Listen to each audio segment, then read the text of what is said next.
এই মুহূর্তে সবথেকে বড় খবর,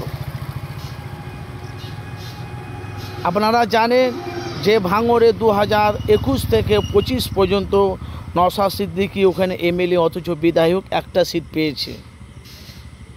তারপরে 2026-এ আবার বিধানসভা ভোট। নওশাদ সিদ্দিকী বিধানসভা ভোটে কি জয়ী হতে পারবে? কেন বিরোধী দল ওনার পেছনে বেশি লেগেছে। সোশ্যাল মিডিয়া আপনারা দেখতে পাচ্ছেন। তার সাথে সাথে ক্যানিং পূর্বে শওকত মোল্লাকে আপনারা ভালোভাবে চেনেন। সে শওকত মোল্লা বিধানসভা গেটের সামনে উনি ডাইরেক্ট বলেছে, মিডিয়ার অন ক্যামেরার সামনে বলেছে 2026-এ বিধানসভা ভোটে যখন গণনা হবে, আইএসএফ দলটাকে নওশাদকে যদি না হারাতে পারি আমি রাজনীতি দলটা আমি ছেড়ে দেব। তো ভাই আপনারা জানেন যে বাংলাতে যে হারে মানুষ এখন যে আইএসএফের পেছনে লেগেছে, আপনারা জানেন যে একটা সিট পেয়ে পুরো বাংলাকে তোলপাড় করে ফেলছে নওশাদ।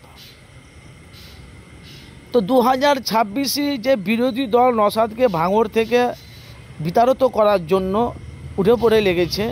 আর নওশাদ সিদ্দিকী বাংলার মানুষকে পাখির মতন মানুষকে বোঝাচ্ছে নওশাদ সিদ্দিকী যে বিধানসভা ভোটে তোমরা আমাকে জিতাও, তারপরে আমি বাংলায় কি করতে পারি না করতে সাধারণ মানুষ, জনগণ মানুষ সব ডাইরেক্ট দেখতে পাবে। বাংলাতে তো অনেক কিছু ঘাপলা হচ্ছে, সেটা আমাকে জিতালে আপনারা বুঝতে পারেন আমি তোমাদের হয়ে কী কাজটা করতে পারি। তো ভাই আপনারা জানেন 2026-এ যে চ্যালেঞ্জ আমরা দেখতে পাচ্ছি যে কাশেম সিদ্দিকী তৃণমূলের হাতিয়ার হয়ে প্রার্থী হয়ে উনি ভাঙড়ে কিন্তু লড়বে। তার সাথে সাথে আপনারা জানেন যে 2026-এ ভাঙড়ে নওশাদ সিদ্দিকী পুরো কনফার্ম জয়ী হবে। এটা পীরজাদা তোহা সিদ্দিকী চাচাজান বলেছে। তার সাথে সাথে দেখা যাক কি হয়। যদি 2026-এ যদি আইএসএফের দলটা থাকে তো জানবেন আইএসএফের দলটা বাংলা থেকে যাবে, না হলে কিছু না কিছু একটা আইএসএফের একটা হবে। ভাই আইএসএফের দলটা থাকবে না তো আইএসএফের দলটা থাকবে কেন? যে হারে দেখতে পাচ্ছি, যে হারে নওশাদ সিদ্দিকী গরিব অসহায় মানুষের পাশে দাঁড়িয়ে মানুষের কাজ করছে, মানুষের পাশে দাঁড়াচ্ছে, হকের কথা বলছে, ন্যায়ের কথা বলছে, অন্যায়ের ওপর ঝাঁপিয়ে পড়ছে।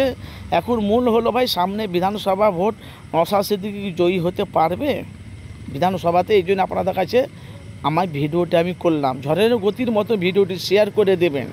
কেন 2026-এ নওশাদ সিদ্দিকীর ভাগ্যের ব্যাপার আছে। যদি বামফ্রন্ট সিপিএম কংগ্রেসের সাথে যদি জোট করে আমার মনে হয় নওশাদ সিদ্দিকী অনেক করে সিট পাওয়ার সম্ভব আছে। আর জোট যদি না করে আমার মনে নওশাদ সিদ্দিকী সিট পাবে না। বা আপনাদের মতামত জানাবে 2026-এর পর কি নওশাদের আইএসএফের দলটা থাকবে, নওশাদ কি জয়ী হতে পারবে? অবশ্যই আপনাদের মূল্যবান আপনারা মতামত জানাবেন। আপনারা জানেন যে আমি মানুষের কাছে সত্যটা প্রতিদিনই আমি তুলে ধরি। আপনার মতামত জানাবেন।